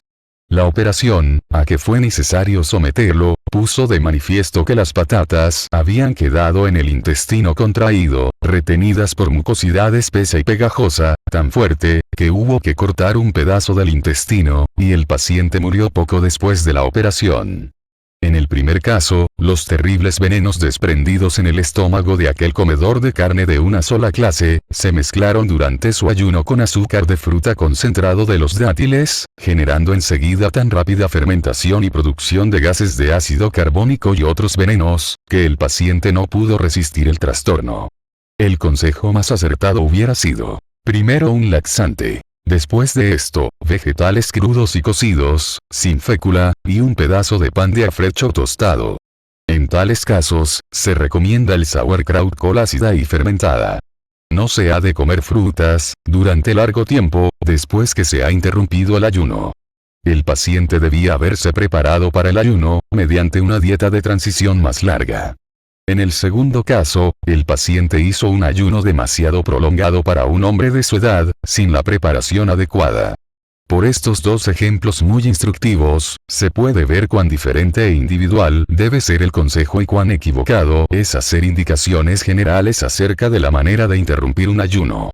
Reglas importantes para quien ayuna para ser estudiadas cuidadosamente y aprendidas de memoria. Lo que se puede decir, en general, y lo que yo enseño es nuevo y diferente de lo que dicen los expertos en ayuno, y es como sigue. 1. La primera comida y los menús de unos cuantos días, después de un ayuno, deben producir un efecto laxante y no han de tener valor nutritivo, como la mayoría piensa. 2. Cuanto más pronto pase la primera comida a través del cuerpo, más eficazmente arrastra la mucosidad y los venenos sueltos que queden en el estómago y en los intestinos. 3.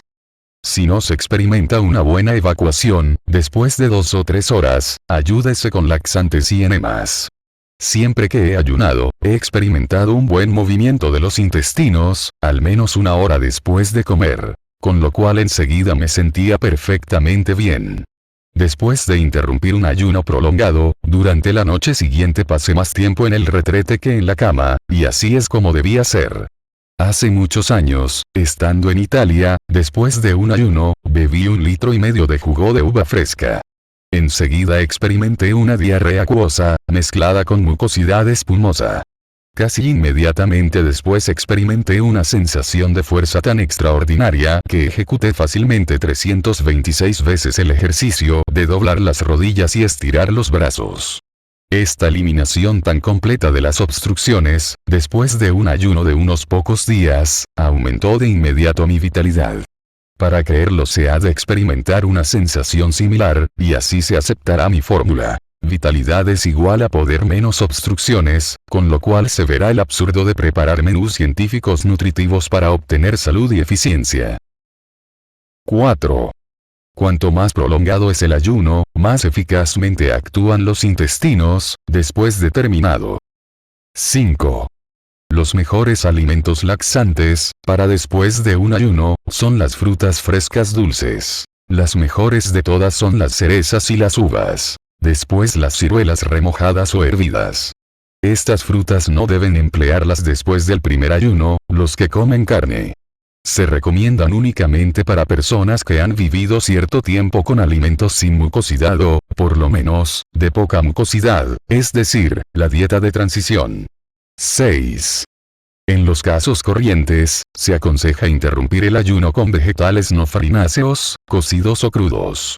La espinaca hervida es de un efecto especialmente bueno. 7. Si la primera comida no causa molestia alguna, se puede comer tanto como se quiera. Es peligroso comer poco, durante los 2 o 3 primeros días, sin experimentar movimiento en los intestinos, debido a la pequeña cantidad de alimentos ingeridos. Este es otro consejo equivocado dado por expertos. 8. Si se está en condición adecuada para poder empezar comiendo frutas y no se ha tenido movimiento de los intestinos después de 1 hora, poco más o menos, vuélvase a comer o hágase una comida de vegetales, según se indicó antes. Cómase hasta que la evacuación, después de la primera comida, arrastre los desperdicios acumulados en los intestinos durante el ayuno. Reglas a seguir durante el ayuno. 1. Límpiese el intestino grueso lo mejor que se pueda con enemas, por lo menos día por medio. 2.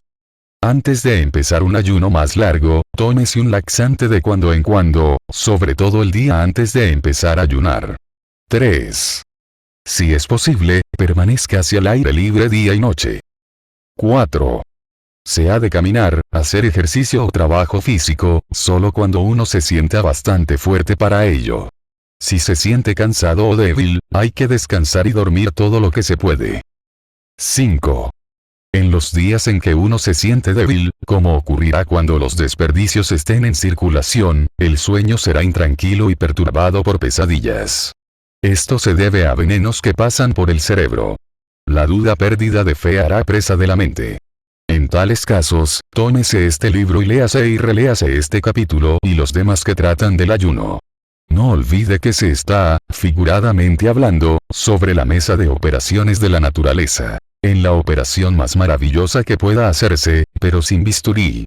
Si ocurre cualquier sensación extraordinaria, debido a las drogas que en ese momento están circulando, tómese un enema inmediatamente, recuéstese y, si es necesario, interrúmpase el ayuno, pero no con frutas. 6. Al levantarse después de haberse recostado, hágalo despacio, pues de otra manera se puede sentir mareo. Esta última condición no es grave, pero es mejor evitarla de la manera indicada.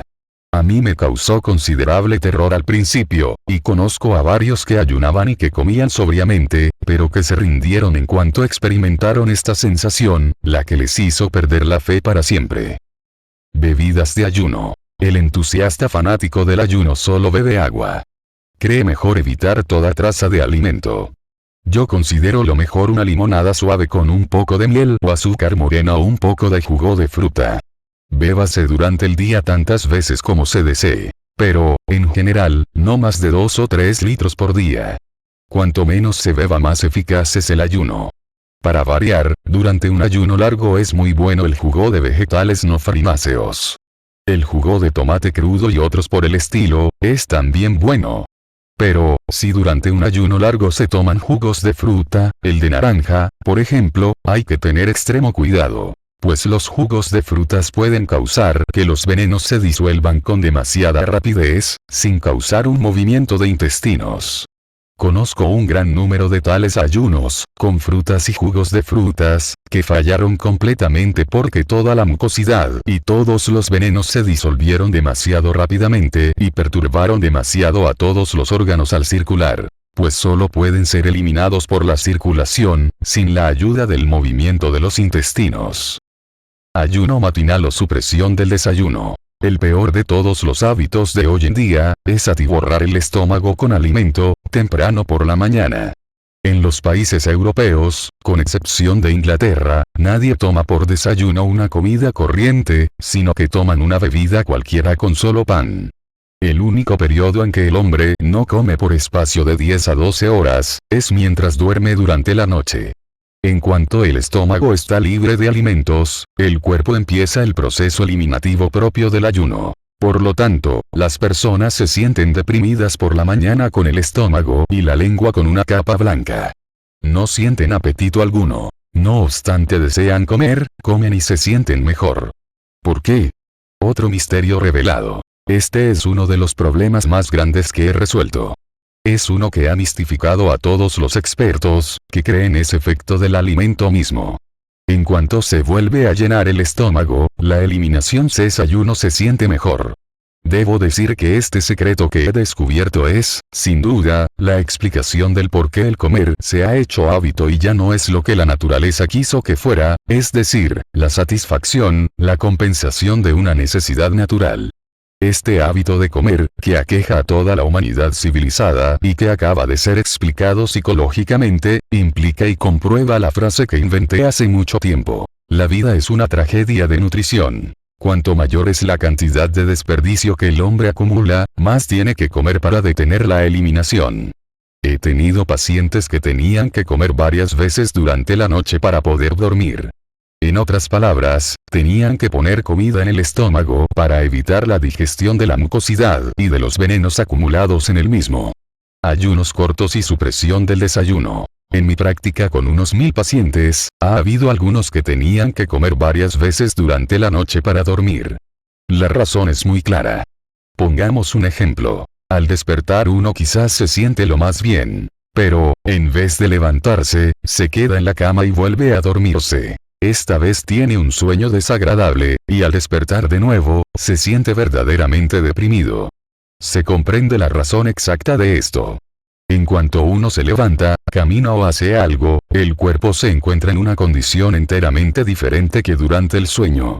La eliminación se hace más lenta, porque la energía se gasta de otra manera.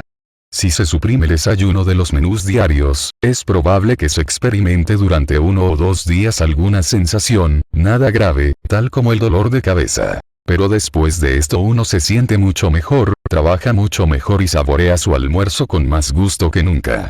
Cientos de casos crónicos se han curado sin otro cambio importante en la dieta, más que la supresión del desayuno. Lo cual demuestra que el hábito de hacer del desayuno una comida completa es el peor de todos y el más perjudicial. Es recomendable, a la vez que de gran ventaja, que para desayuno el paciente tome la misma bebida a que está acostumbrado.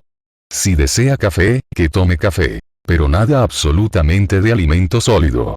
Más adelante se reemplaza el café por un jugo vegetal caliente, y más tarde se cambia por limonada. Este cambio debe ser gradual para quien coma, más o menos, mitad carne y mitad vegetales. El ayuno de 24 horas o una comida por día. Lo mismo que con el ayuno matinal, se pueden curar muchos casos graves con el ayuno de 24 horas. En los casos de más serio impedimento crónico de quien ha tomado drogas, el ayuno de 24 horas es un paso preliminar necesario para los ayunos largos. La mejor hora para comer es a la tarde, digamos, a las 15 o a las 16 horas. Si el paciente sigue la dieta sin mucosidad o de transición, que coma primero frutas, se ha de comer siempre las frutas primero, y después de un largo lapso de 15 a 20 minutos se comen los vegetales. Pero se ha de comer todo dentro de 1 hora, para que sea, como quien dice, una sola comida. El ayuno combinado con el sistema curativo de dieta sin mucosidad. Según he indicado antes, ya no recomiendo los ayunos prolongados. En efecto, puede ser hasta criminal dejar que un paciente ayune durante 30 o 40 días, tomando solamente agua. La razón es que, de esta manera, los canales de la circulación se contraen, a la vez que se llenan continuamente de mucosidad, de peligrosas drogas antiguas y venenos, al mismo tiempo que con la sangre, viciada de su régimen anterior de vida. En otras palabras, el enfermo se está muriendo de hambre por falta de los necesarios elementos vitalizadores del alimento. Nadie puede resistir un ayuno de esta clase sin peligro o sin perjudicar su vitalidad. Para empezar, quien necesite el ayuno, ha de pensar por suprimir el desayuno. Luego se adopta el ayuno de 24 horas durante unos días. Después gradualmente se ayuna durante 3, 4 o 5 días, comiendo entre los ayunos y durante 1, 2, 3, 6, 4 días, una dieta sin mucosidad, combinada para cada caso individual al objeto de ayudar a la eliminación y, al mismo tiempo, suministrar y reconstruir el cuerpo continuamente, con y por medio de los mejores elementos que se encuentran únicamente en los alimentos sin mucosidad. Mediante este ayuno intermitente, la sangre mejora gradualmente, se regenera y puede contrarrestar con más facilidad los venenos y desperdicios, al mismo tiempo que disuelve y elimina los gérmenes de enfermedad de los tejidos más internos del cuerpo, gérmenes que ningún doctor ha soñado que existan y que ningún otro método de curar ha descubierto ni puede desalojar jamás. Este es el sistema curativo de dieta sin mucosidad, del cual el ayuno es parte esencial. El ayuno en los casos de enfermedad aguda. Curas de hambre, curas maravillosas, era el título del primer libro que leí sobre el ayuno. Explicaba las experiencias de un doctor rural y, entre otras cosas, decía, ninguna enfermedad aguda con fiebre, debe ni puede terminar con la muerte, si se obedece al mandato instintivo de la naturaleza de dejar de comer por falta de apetito. Es una locura dar de comer al enfermo de pulmonía, por ejemplo. Habiendo tenido ya una contracción extraordinaria de las células de los pulmones a causa del resfrío, la mucosidad expelida se introduce en la circulación y produce una desusada fiebre. La máquina humana, ya a punto de reventar por el calor, se calienta más debido a que ingiere alimento sólido en forma de caldo de carne, etc. Alimentos buenos y nutritivos. Los baños de aire, tomados en la habitación, enemas, laxantes y limonada fresca, salvarían la vida de muchos miles de personas jóvenes, a quienes hasta hoy se deja morir cada día, víctimas inocentes de la pulmonía u otras enfermedades agudas, solo por la terquedad ignorante de los doctores y de las llamadas personas altamente civilizadas. El renacimiento espiritual por medio del ayuno superior. Todos los expertos, menos yo, creen que durante el ayuno uno vive de su propia substancia. Se sabe ahora, que lo que ellos llaman metabolismo, metabolice su propia carne cuando ayune, es simplemente la eliminación de los desperdicios. El fakir hindú, el más famoso hoy en el mundo, no es más que piel y huesos. Yo he aprendido que cuanto más limpio está uno, más fácil es ayunar y se aguanta más tiempo. En otras palabras, cuando el cuerpo está libre de toda clase de desperdicios y de venenos y no ingiere alimentos sólidos, el organismo humano funciona sin obstrucciones por primera vez en su vida. La elasticidad del entero sistema celular y de los órganos internos, especialmente los esponjosos pulmones, le imparten una vibración enteramente diferente y le dan una eficiencia que nunca había tenido, con aire solo y sin la más pequeña obstrucción. Expresado de otro modo, diré que vitalidad es igual a poder. De manera que si se suministra a la máquina simplemente el agua necesaria que consume, se alcanza un estado físico, mental y espiritual más elevado. Yo llamo a esto el ayuno superior. Si la existencia de sangre está formada de los alimentos que yo recomiendo, el cerebro funcionará en forma sorprendente. La vida anterior parecerá un sueño, y por primera vez la conciencia se transformará en verdadera autoconciencia. La mente, los pensamientos, los ideales, las aspiraciones y la filosofía de uno cambian fundamentalmente, en forma imposible de describir. El alma sentirá el gozo y el triunfo de ver cómo se desvanecen todas las miserias de la vida. Por primera vez experimentará la vibración de vitalidad en el cuerpo, que cual suave corriente eléctrica, lo sacudirá deliciosamente. Uno aprenderá y se dará cuenta de que, el ayuno y el ayuno superior, y no volúmenes de psicología y filosofía, son la verdadera y única llave de la vida superior, de la revelación del mundo superior y del mundo espiritual. Tablas de análisis de alimentos por Ragnar Berg. Las tablas de Ragnar Berg indican la proporción de cualidades positivas o buenas y las negativas o malas de los alimentos y demuestran la cantidad de ácido que producen. Indican también la cantidad de mucosidad y la proporción de sales minerales de una clase especial de álcali, que neutraliza los ácidos. Estas tablas de Ragnar Berg fueron publicadas en Alemania 10 años después de expuesta mi teoría de la mucosidad en relación con las enfermedades y cualidades del alimento. Berg inconscientemente dio la prueba científica que mi teoría de la mucosidad es correcta. Las tablas de Berg. Nota del digitalizador. Como se puede ver en las tablas, los alimentos eliminadores de mucosidad como las frutas y verduras, se hallan en la columna de la izquierda, como reductores de acidez. Como se sabe, las fermentaciones nocivas en el intestino producen ácido y gases, síntomas claros cuando se tiene una alimentación inadecuada, alimentos mal combinados, así como un exceso en la ingestión de carbohidratos en forma de abundantes panes y otros productos de repostería. El incremento de carbohidratos y grasas en la dieta, aumenta la cantidad de calorías a las cuales por exceso se acumulan en las células adiposas del organismo, aumentando la gordura y las enfermedades metabólicas como consecuencia. Entre estas enfermedades metabólicas se encuentra la diabetes y la gota como ejemplos. Menús y recetas culinarias recomendadas. Aunque he atendido a miles de curaciones por el ayuno, ha ayudado a gran número de personas cambiando simplemente sus hábitos dietéticos. El cambio repentino de dieta causa trastornos, aun en la persona enteramente sana. Por esta razón, un cambio demasiado rápido puede resultar peligroso, por lo cual es indispensable conocer a fondo las condiciones. Para aliviar y evitar cualquier trastorno en la salud, y al mismo tiempo para sustituir los antiguos deliciosos bocaditos, por otros nuevos y mejores, se ha de adoptar mi dieta de transición. El cambio de una dieta carnívora a una dieta estrictamente vegetariana o de frutas, hace que uno se sienta más vigoroso durante los primeros días. Después viene la debilidad, gran fatiga y posiblemente dolores de cabeza. Como la fruta es el único alimento natural, afloja y disuelve la mucosidad, los venenos y las toxinas, de manera que toda la suciedad estancada y todo el cieno de la sobrealimentación pasa a la sangre en circulación. Los tejidos muertos y en descomposición se desplazan para dejar sitio para las nuevas sustancias alimenticias vivientes y, mientras tanto, el paciente pierde la estabilidad del cambio de materia. La eliminación del veneno por la circulación de la sangre causa más o menos trastornos en la salud. Y si uno no está convencido de la eficacia de la dieta natural, los amigos conseguirán disuadirlo de su empeño de limpiar el cuerpo y le incitarán a interrumpir la purificación interna, para salvarlo de lo que ellos creen consecuencias fatales. Por de pronto uno enflaquece. El rostro aparece demacrado y alargado y es probable que experimente depresión general.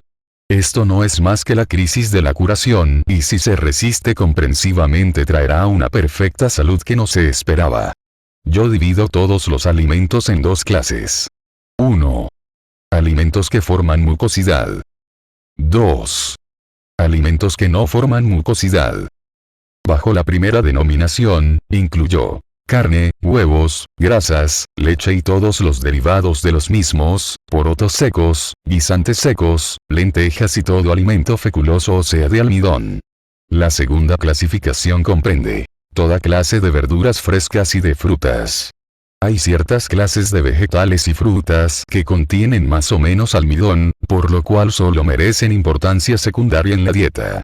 Empiécese la transición con la mayor cantidad posible de alimento sin mucosidad y con la menor cantidad posible de alimento producto de mucosidad. Llamo a esta dieta pobre en mucosidad. El siguiente paso hacia la salud es la dieta sin mucosidad, lo cual significa una combinación de vegetales y frutas sin almidón. Con esta dieta de transición y algún conocimiento personal de cómo elegir y combinar acertadamente los componentes de la misma, descubrirá el individuo la más grande y más importante verdad de la vida. Los menús y las recetas que siguen son sin carne. El mal llamado vigor que sentimos después de comer carne no es más que excitación, pues no hay en la carne ningún elemento nutritivo para el hombre. Los animales carnívoros mueren pronto, con una dieta de carne cocida sin sangre ni huesos, y las ratas mueren